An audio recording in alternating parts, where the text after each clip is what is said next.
the music can just be sort of this alternate piece of dialogue, really, where people are focusing on actually how you're telling the story in the music, and that's very exciting.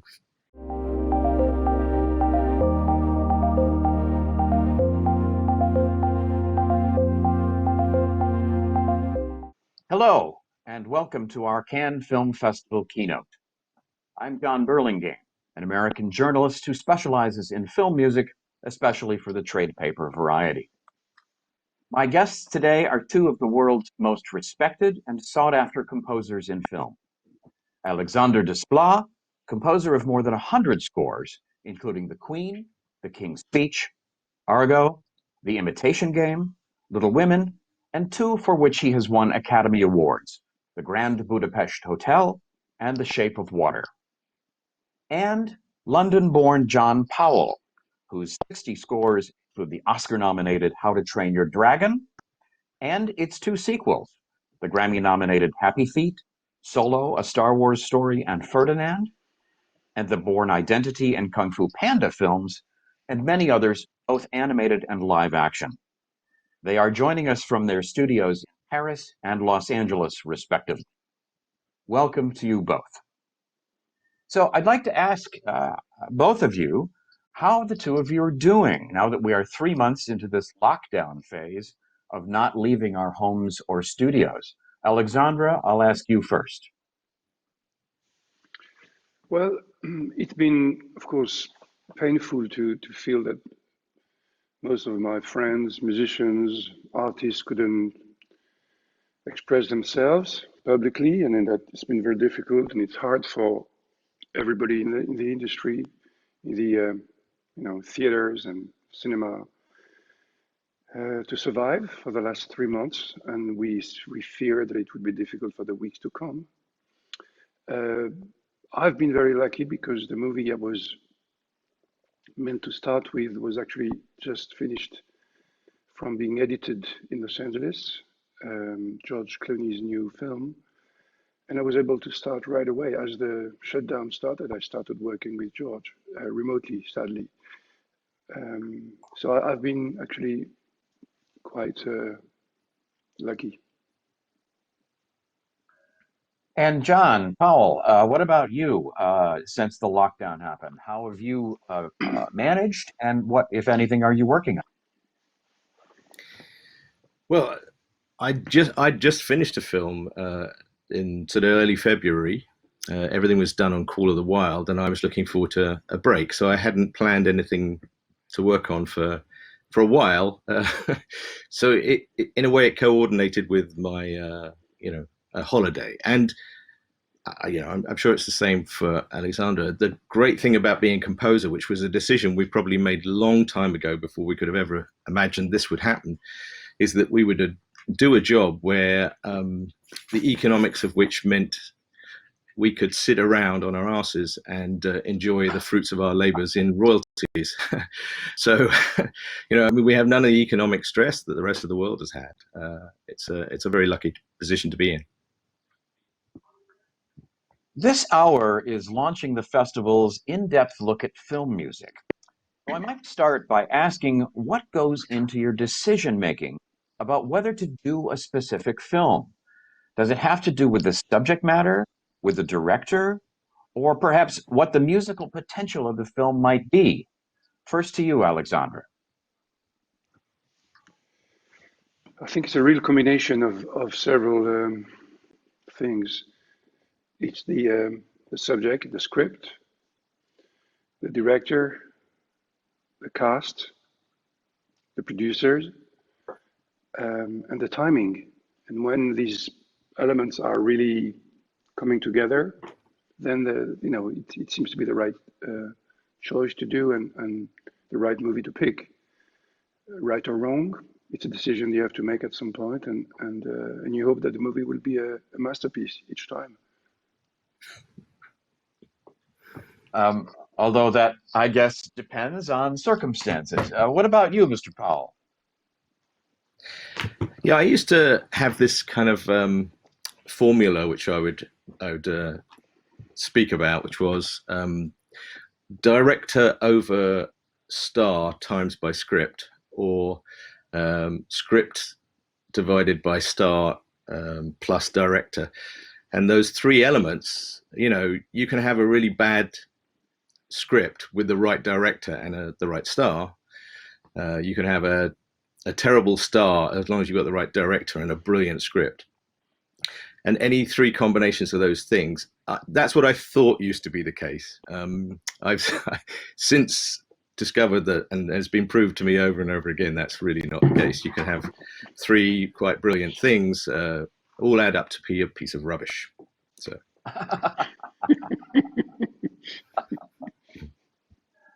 So when you do get that job, do you prefer to begin work before production, or do you prefer to wait until there's a cut of the film to figure out exactly what you will do musically?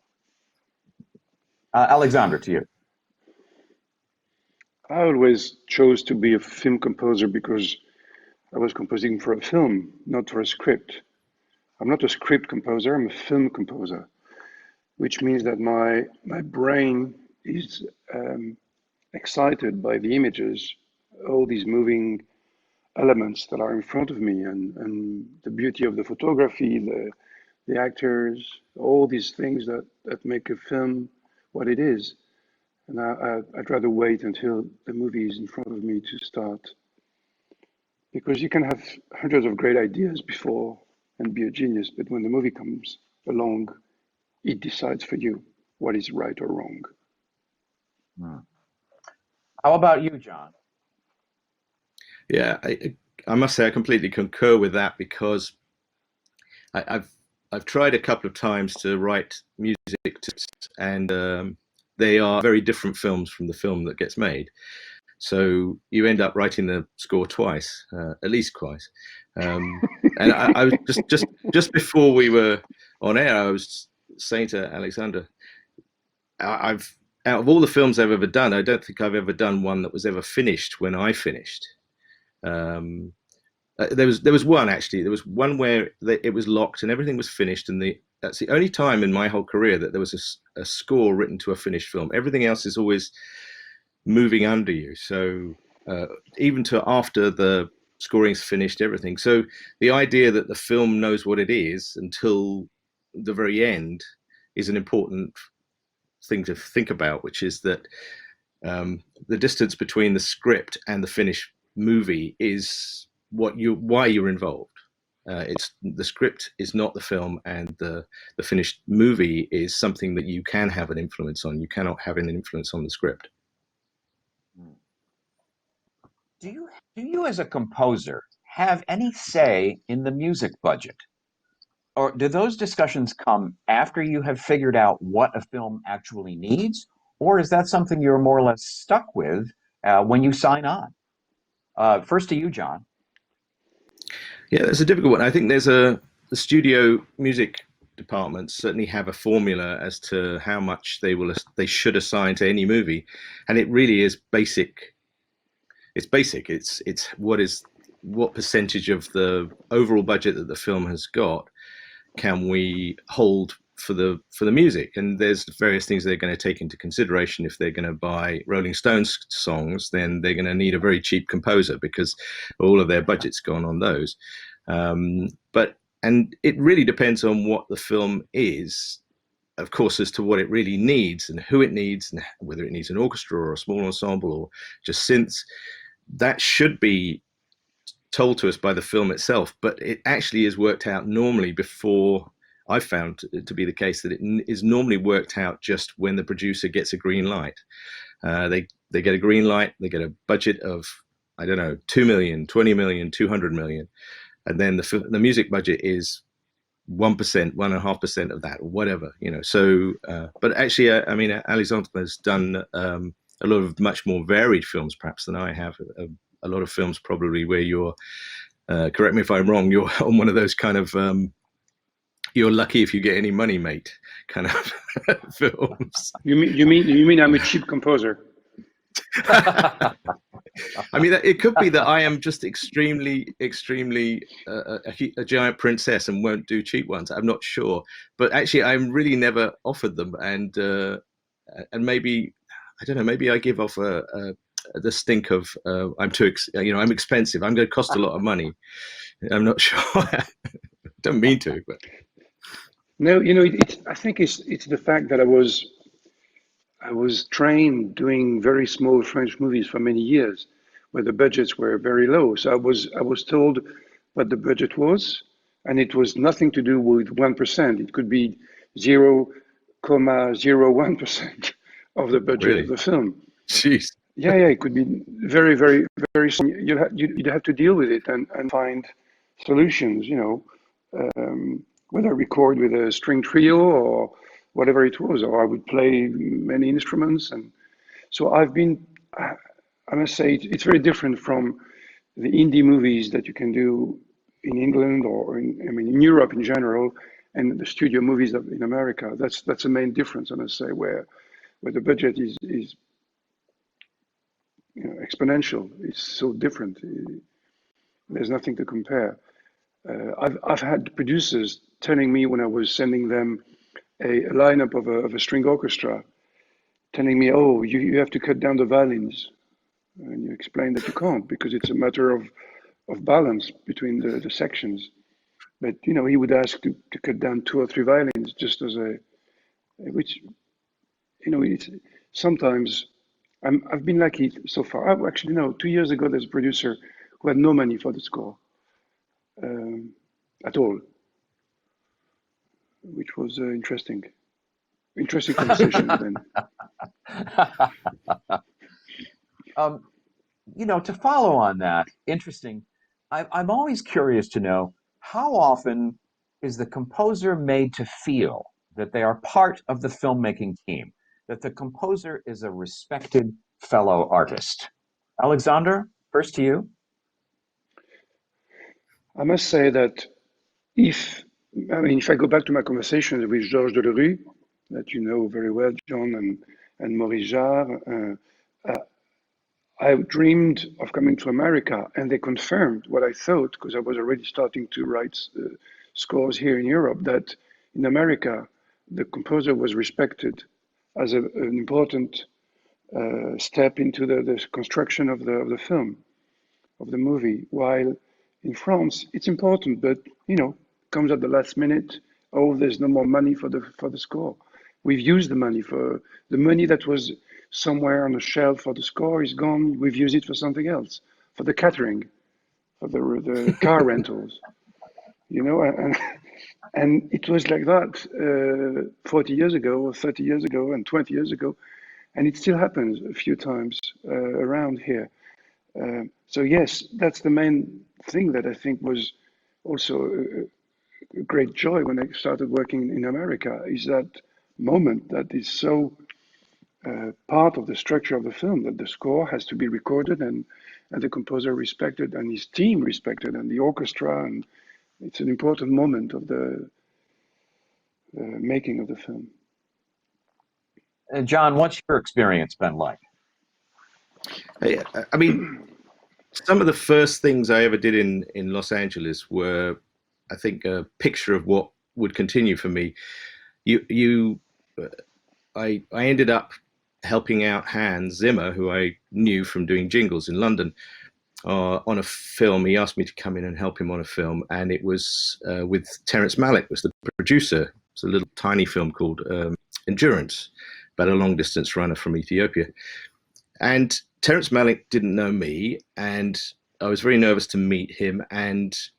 But he treated me like an artist because I was a composer, and Hans had introduced me to.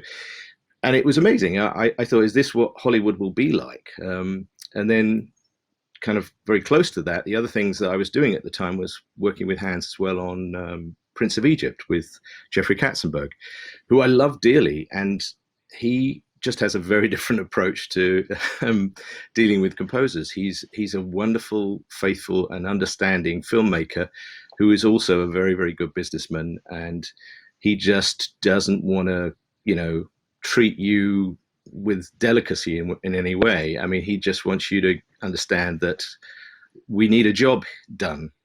So there's a craftsman element of it, I think, that at least some of the people I've worked with sort of treat you like. There is, we need this constructed, and we need it constructed on time, and it needs to be beautiful and everything like that. But it also needs to have a strong foundation. Can you just get on and do it, please? We haven't got much time left.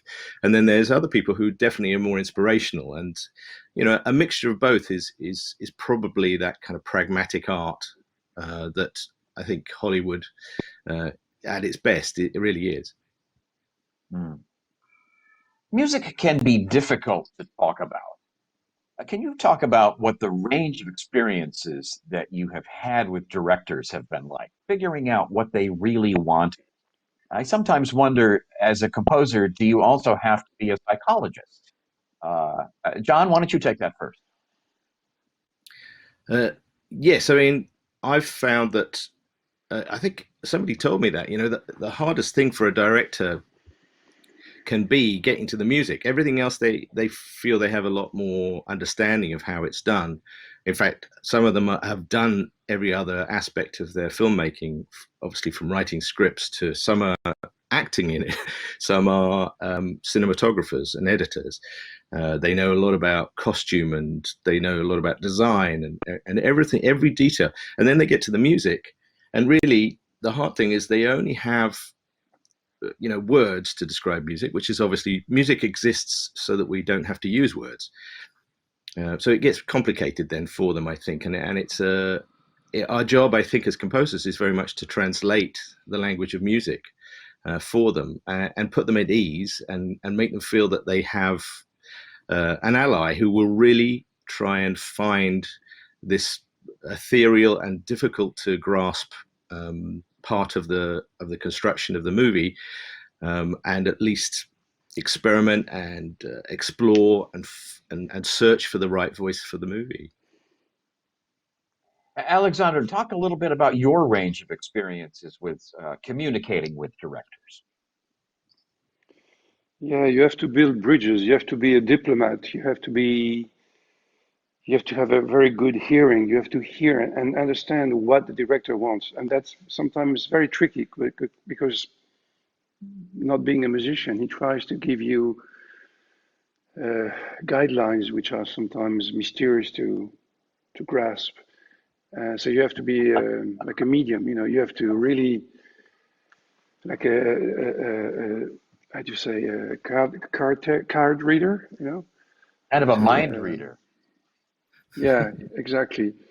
And yeah, I mean, the best experience is always when the director is kind of relaxed, at least in front of you. He's excited about working with you, that he trusts you. And that's the best situation. The worst is when you can feel that the director is nervous. He worries that you will maybe mess up his film. And you have to carry his anxiety, and that's sometimes difficult, because it kind of cuts your wings. You can't really feel the positive energy to bring you into some unknown territory that you would like to explore. So you have to deal with both options, and sometimes there's an in-between option that you also have to struggle with.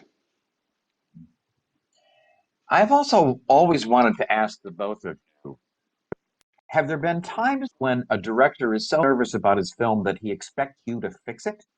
That he figures that music will cover up whatever inadequacies the film currently has? Have you had that experience, Jon? I've certainly been on films where I knew there was nothing I could do. I couldn't help anything. It is hard. I know that film. The irony is, there's a couple of films famously that were improved. So I remember talking to the producer of what was the Chariots of Fire, and him telling me what an incredibly boring movie it was until they had the score by Vangelis. And the other one was obviously famously Basic Instinct. Everyone said that wasn't really working until Jerry Goldsmith did this marvelous score for it. So there are all these examples, perhaps, of composers pulling things back from the brink. But I think generally you can only bring out what is in the film at its best, and if you do it well, you really do bring out the right stuff in a movie that will make it all work extremely well. So you can either fail at that, which is obviously shouldn't be an option, but then there's films that just will not work. They'll always kind of be a mess because the story is a mess and the acting is a mess and everything else is a mess. You can smooth things over.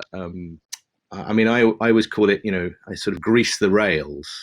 Sometimes all you need to do is grease the rails, just get everything to move forward. But if it's moving forward in such an erratic and bizarre way and nobody can follow the story, and it's inconsistent in the tone of it, I just think it's very hard sometimes. And you have to just accept that this is just, it's just a gig and you got to get through it. Or you try and get the hell off of it as quick as you can, which is very surprisingly hard. Alexandre and I both have Laura Engel as our agent, who's the greatest agent of all time, in my opinion. But even then, she can sometimes get you backed into a situation where it's very hard to get away, and you just have to face it down and then try and get to the other side of it. Alexandra, what about your experiences in terms of directors expecting you to fix their films?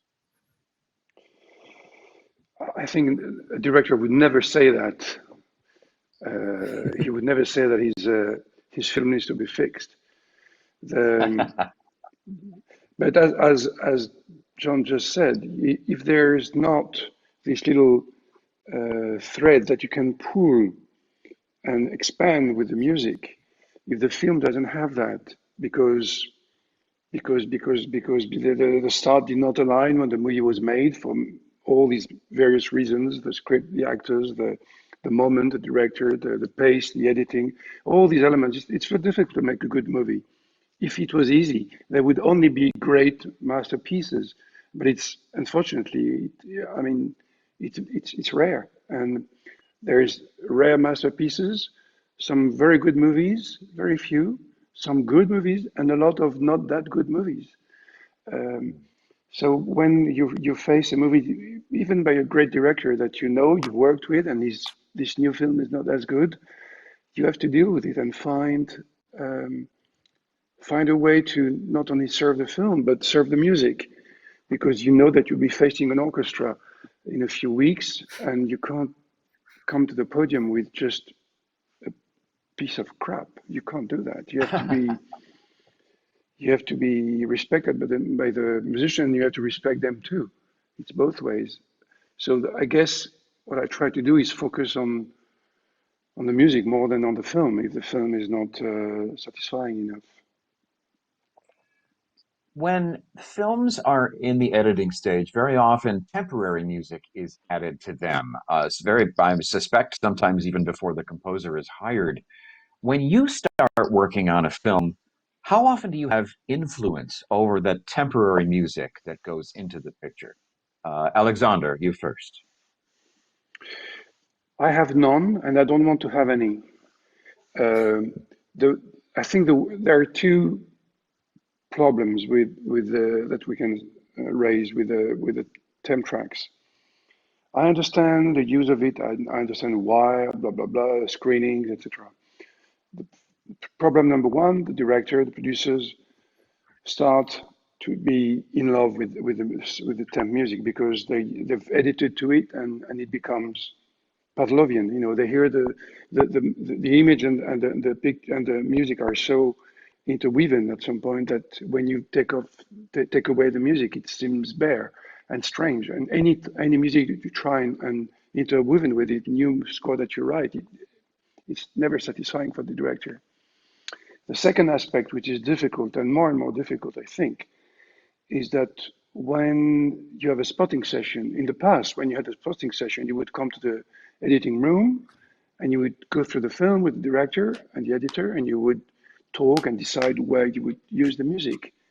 Now you go through the temp track and you just write down where the temp track starts and ends, which makes no sense because this music is not the original music, and the score only exists when the music is being written and when it's facing the reality of the images. And this combination is so subtle. Sometimes you find a piece of music that you write for the film, and it should not start where the spotting was decided. It should start later because this piece of music is good for the film, but shouldn't start there or shouldn't end there, or shouldn't be the climax because the climax should be just before or just after. And that's a conversation that's become very rare, unfortunately. Jon, what about your experiences with temporary tracks? Oh yeah, it's the stuff that keeps me up at night. There's a couple of things that I've noticed that over the years I started to not I refuse to call them spotting sessions. What I do call them now is interrogation, where I make the director and the editor and the producers sit there and explain to me exactly what they were trying to do in each scene and each section of the movie.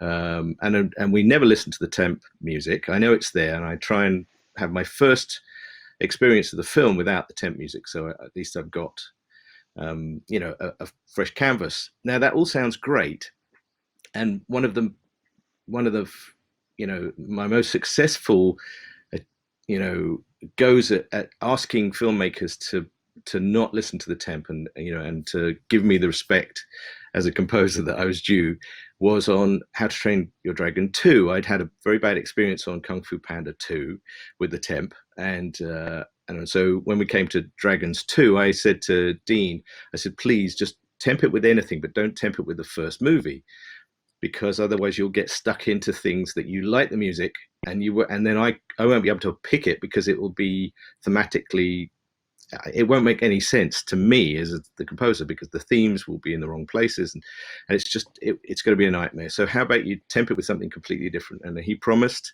and so we got to the number 2, and we put up the film and put up the temp music, and it was all weirdly, it was dark night and all sorts of really strange things, but there was very, very little temp from How to Train Your Dragon. So I was very pleased about that. It was great.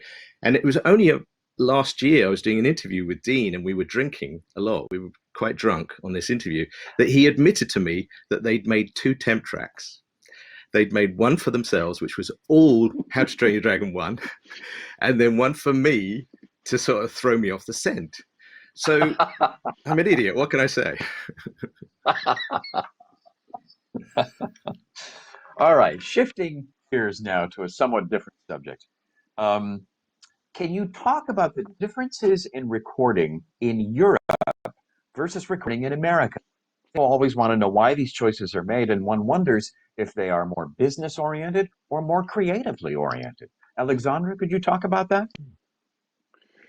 I think it's a combination of the two. Sometimes there's a deal, the studio needs to record in America, so we record in America, or the director, for some reason, just had a baby and he's in New York and you have to record in New York, like it happened on Little Women.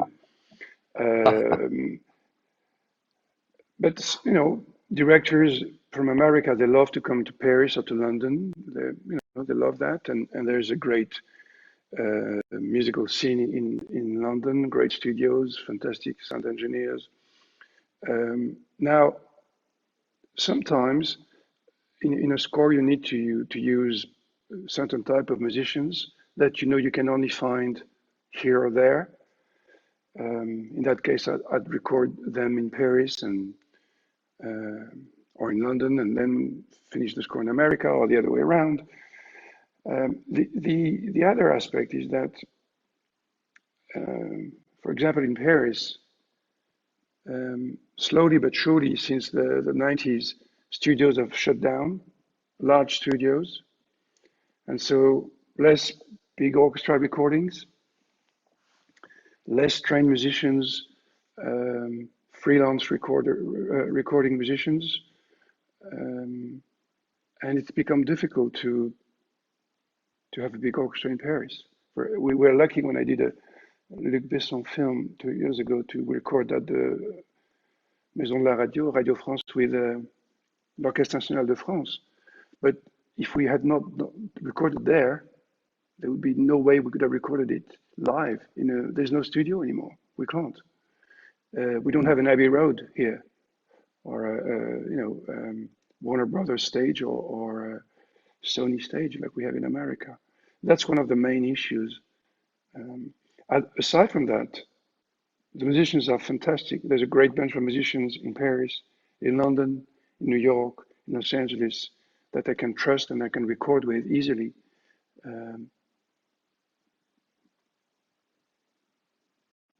Jon, what about your experiences, Europe versus the United States? Yeah, it's very, very similar. I mean, I've even done on Happy Feet, we were asked, could we record in Sydney? And there didn't seem to be at the time, which was when we started talking, 2004. There didn't seem to be much of a tradition or a setup there. But a couple of people worked very, very hard to improve this, kind of the lot of a studio there and studio musicians. And indeed, by 2006, when we recorded, they were very good. And it was a shock. I mean, the thing is that you go all over the world and you can actually drop into any orchestra and you will find very, very brilliant musicians who can play, if they're playing the classical repertoire, an orchestra, if you could play, Liszt and Messiaen, you've got to be pretty good. There's going to be a lot of way more complicated parts than there is in film scores. There's some technique that is required for a film score for musicians, and that's often the click and being able to sort of have a very vague direction. One of the problems I think for musicians when you're working with them is you do it again and then you do it again, and they're trying to wonder why you're getting them to do it again. And it could be for very, very real musical reasons, or it could be that you're in the booth with the director who's asking you to change something. Well, what if they played it quietly? What if they played it really loudly? Could you take out the winds? Could you take out this? So there's an element of patience is required by some studio musicians, and the ones in London and Los Angeles are so used to that. They also get paid extremely well, so we're buying their good faith a lot of the times, and so those have become this particular place where obviously it's easy to go and the musicians understand you. You can go outside of that and you will get great players, but you might have to work on the interface of how to work on films with them. Right. Both of you, I think, can fairly be said to be brilliant at writing for the orchestra.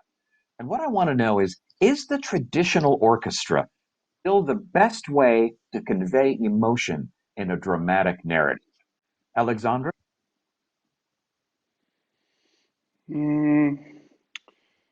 I wouldn't say that. I would say that the magic of the orchestra is the number of sounds that you can create with an orchestra, from the woodwinds, the percussions, the strings, the brass, the French horns.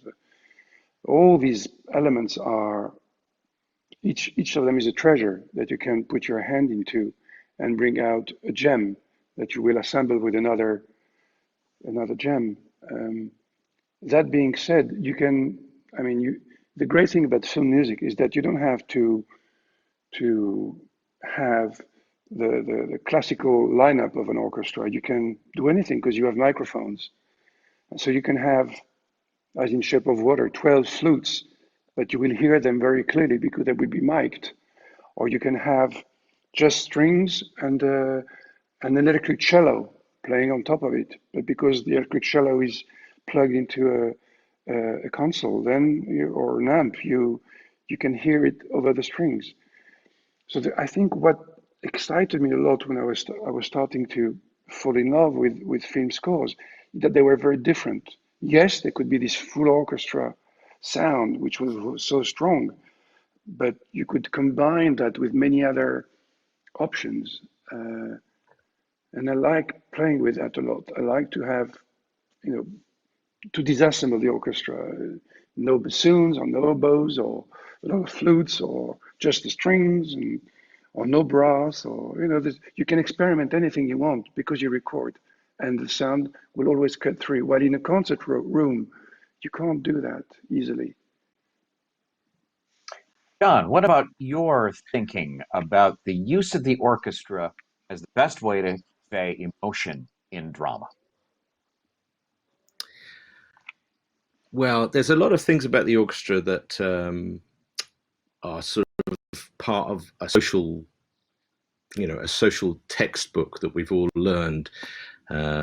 So the dangerous thing is we use the orchestra, perhaps we overuse the orchestra for the immediate effect of the language of film.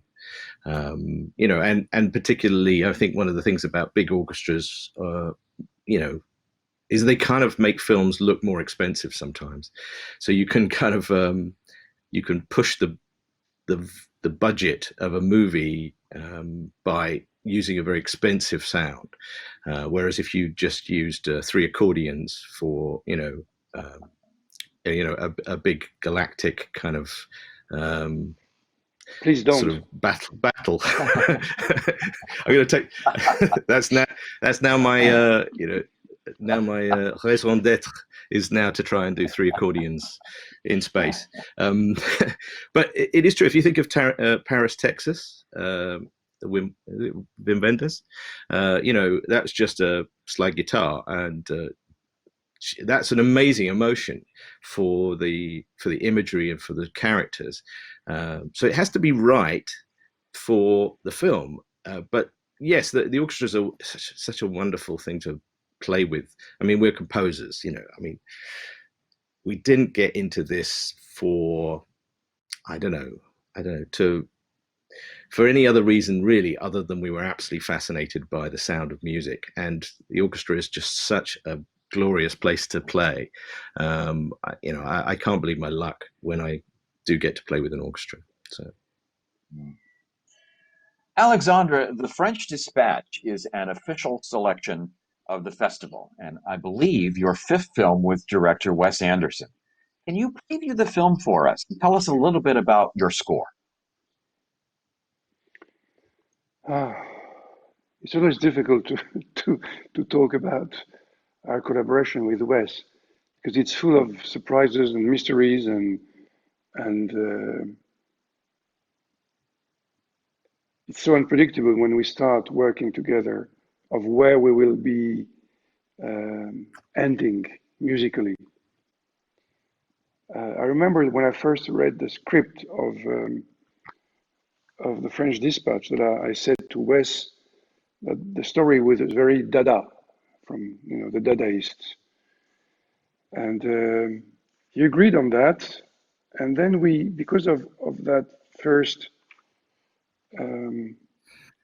sentence I had, he suggested that we try and go back to the time of the Dada, which was early 20s, late 1910s and early 20s, and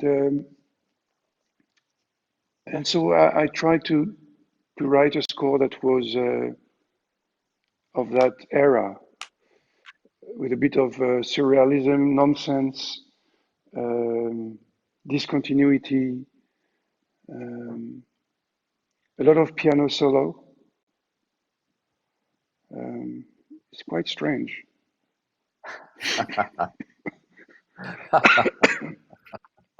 So very minimal, very minimal, very minimal.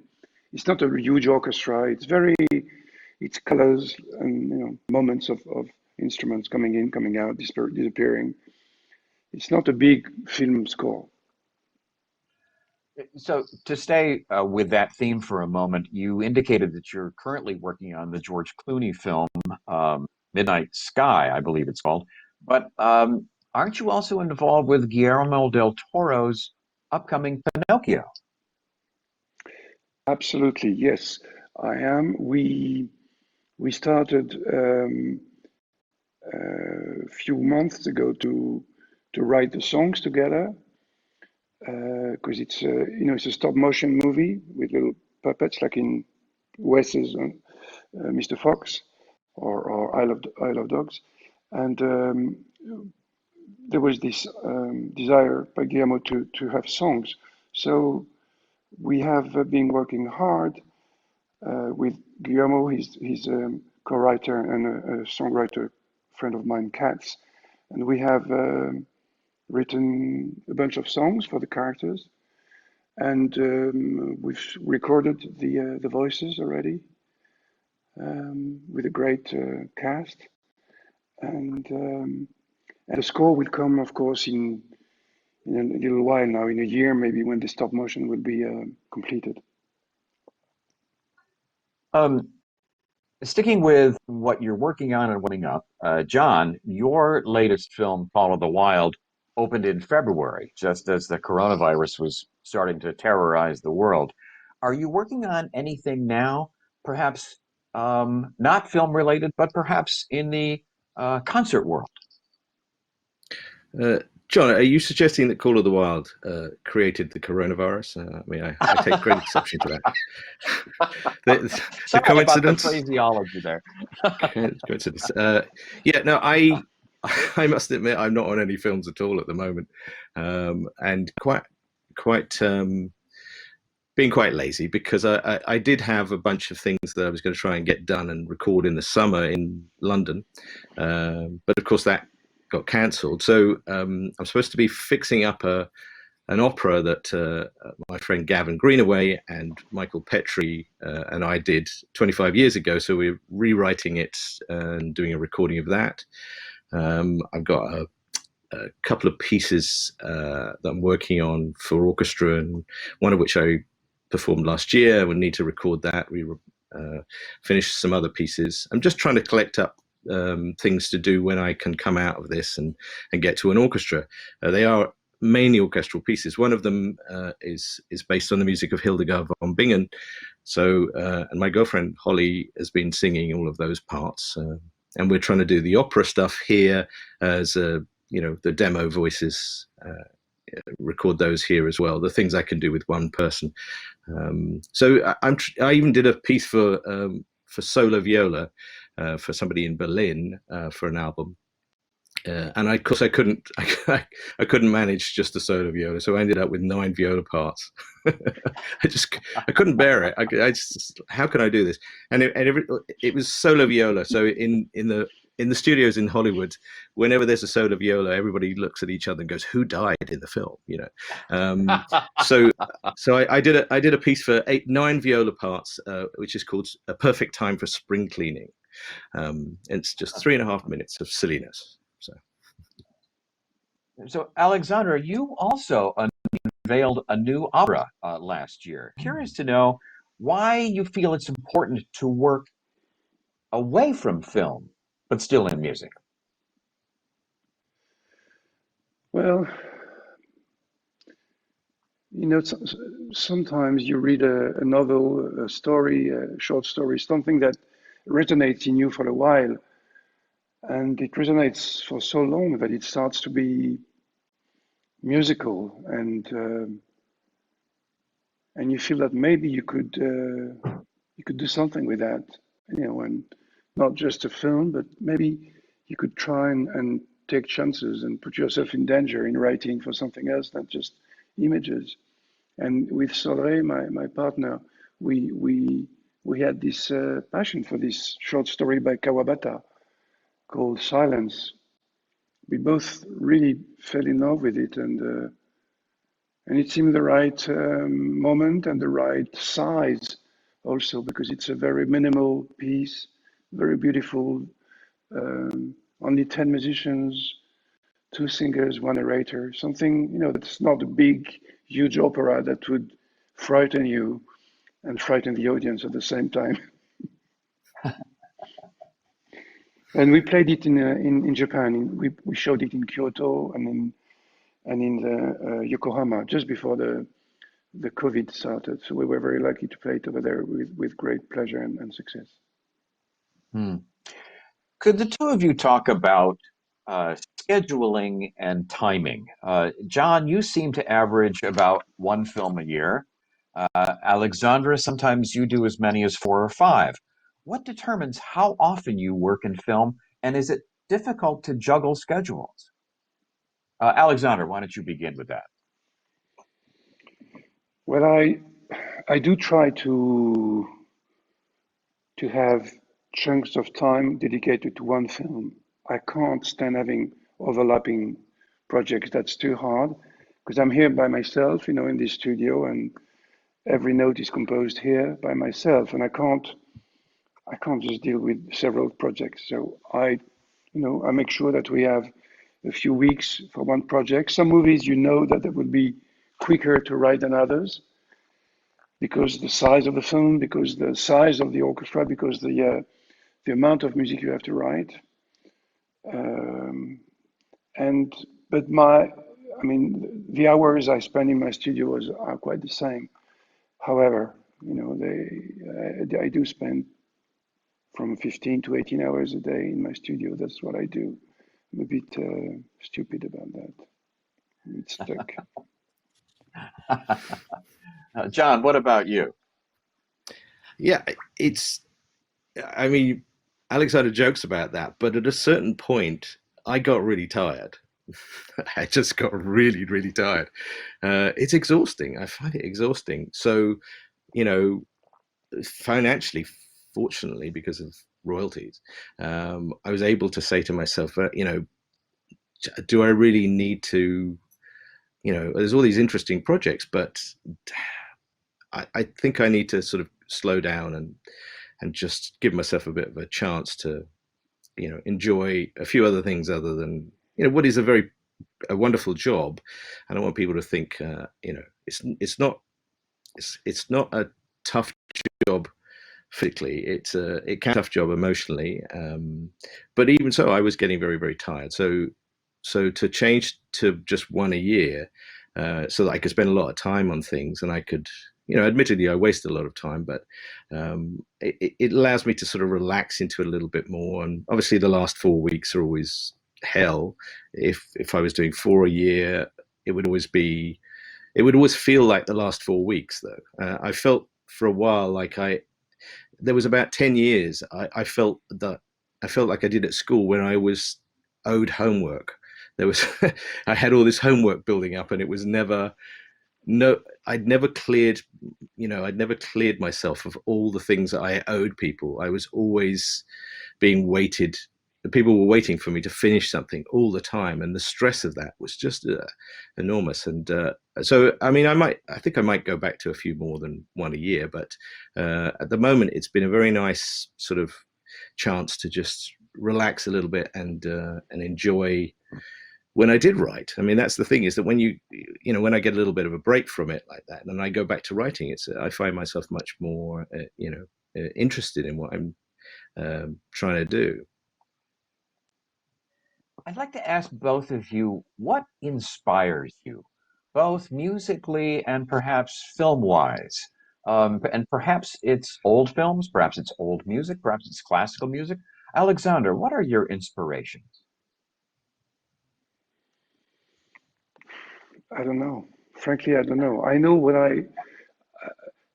it, I mean, as for my work, it's always the film, and mainly it's the story and the way the story is being told. When if you go back to your bedtime stories, when you would be told by your parent, well, any story, it's the way they would tell it that would be magical and bring you to dream and then to fall asleep. So when I start working on a film, it's if there's magic, I just fly with the film. So that's for the work. Now in real life, which is not far from that, uh, if there's any real life aside from that, I listen to quite different things. Yesterday I was listening to Mahler by Boulez, um, to Edu Lobo, a great young Brazilian singer called Seu that I like a lot.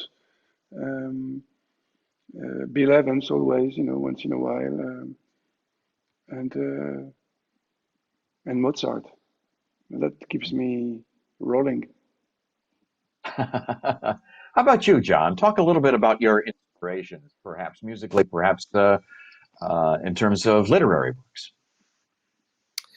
I have a giant pile of books that I've never read, like everybody else, on by the side of the.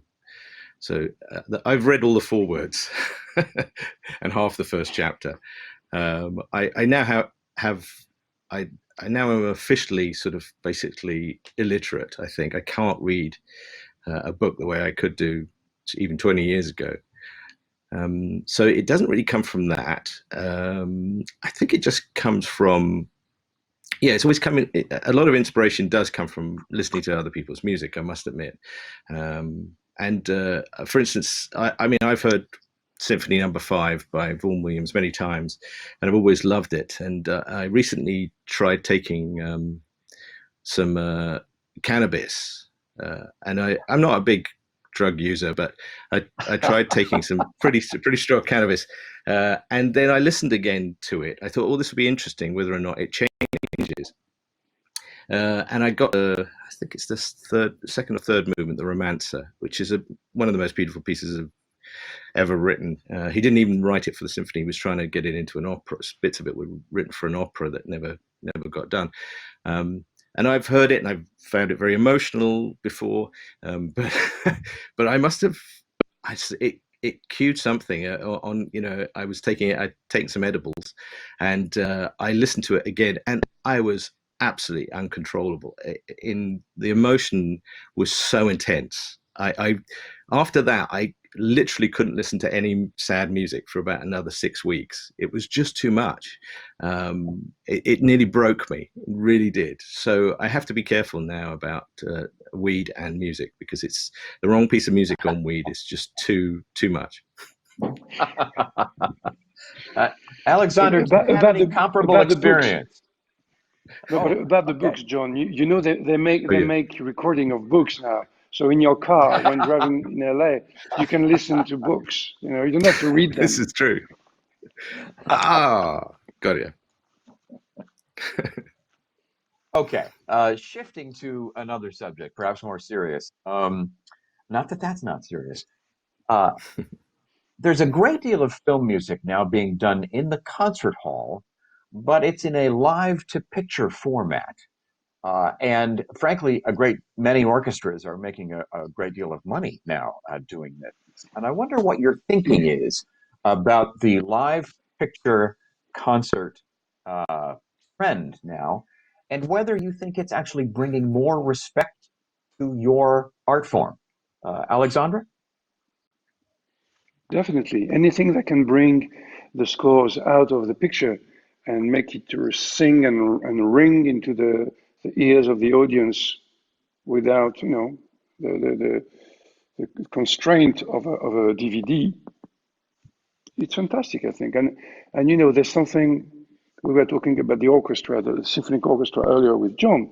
The beauty of an orchestra, the electric energy that comes out of an orchestra is so strong, and the range of dynamics, the ambitus of dynamics is so beautiful, from pianissimo in a concert room to the fortissimo. It's fantastic. So anything that can make our music sound live is a gift. And it's fantastic if we can do that. Jon? Yes, it is very exciting that's happened. Of course, right in time for COVID. Will there ever be a concert hall again? But no, it's wonderful. I got to see them do How to Train Your Dragon live in Switzerland. They put it together as a full concert. But the thing that suddenly came to me was in the opening how they were trying to balance the dialogue with the orchestra, and I had not made any space whatsoever for dialogue in that opening. The orchestra was hammering the whole way, and there was a lot of exposition going on. It was a scene where basically you needed a fader to bring down the orchestra so that you could hear the music, to hear the thing. And I got really nervous. I thought, oh my God, this isn't going to work. And the organizer said, oh, don't worry, we just don't care about the we'll just, you know, the music is what people are there for. And I couldn't quite believe that they were saying that. But in a way, it was wonderful to see that, yeah, people could watch the story. And even if they weren't hearing every line of dialogue, these are normally films that they know very well. So they're not learning the story for the first time. They even put up subtitles, like the opera. And the music can just be sort of this alternate piece of dialogue, really, where people are focusing on actually how you're telling the story in the music, and that's very exciting. Of course, we're beginning the Cannes Film Festival, perhaps the most famous film festival in the world. So we know there are many filmmakers looking in at this very moment. And I might ask the two of you, what about the system as it works now would you change? Is there anything that would make your work as a film composer easier? Alexandre. That would make my work easier. I wish there was a recipe so I could sleep more and go play tennis with Jon.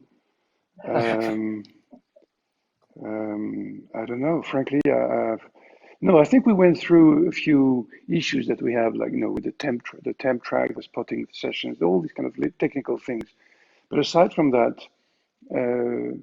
I'm just worried about the musicians that can't work. All my fellow friends musicians, they can't play in a concert room. They can't record. They can't do anything, and I'm worried about them more than by me. As Jon earlier said, we're very lucky. We have residuals. We can survive. Musicians, they can't survive. They don't have a job. If they don't go play somewhere, they can't survive. So I can't complain and ask for anything to change aside from making sure that all the artists, as I said in my at the beginning of the speech, that artists are respected and they can survive and have work again and be helped by governments when it's needed. Mm. Jon, what because about you? there's something appeared through that confinement lockdown, is that people were surviving by doing movies, doing drawings, singing, playing music live, and that's art. That's what make us survive. And in France, I didn't hear much about that during the confinement. I didn't hear much about, oh yes, the government saying, yes, now we need to understand that art is the key of our lives. And I don't hear it much either in other countries. And that's crazy. That's what made us, accept these 2 months of lockdown. Just art, nothing else. Jon, we've got about 30 seconds. Do you want to chime in on that? Sorry. Yeah. I mean, the only thing I'd add to that is that we're a very non-diverse industry. That would be something that we know. We know that here you are talking to two white men, and well, I'm Greek. That's true. That's true. Yeah. But we are. Why are we all looking the same in this particular job? And I would love to sort of really try and say to filmmakers, okay, let's start to do more collaborations with with Black musicians. I'd love to be doing that. I'd love to be trying to find more Black writers who I could collaborate with, so that I could try and be a bridge from a music that whilst I love it, doesn't get into films enough because of this classical tradition that has perhaps grown up in films. But how do we bridge that gap, and how do we sort of bring different looking people to our industry that will then inspire others, another generation to work, to be interested in working in it, rather than just us nerdy white people, and nerdy white men as well, obviously. So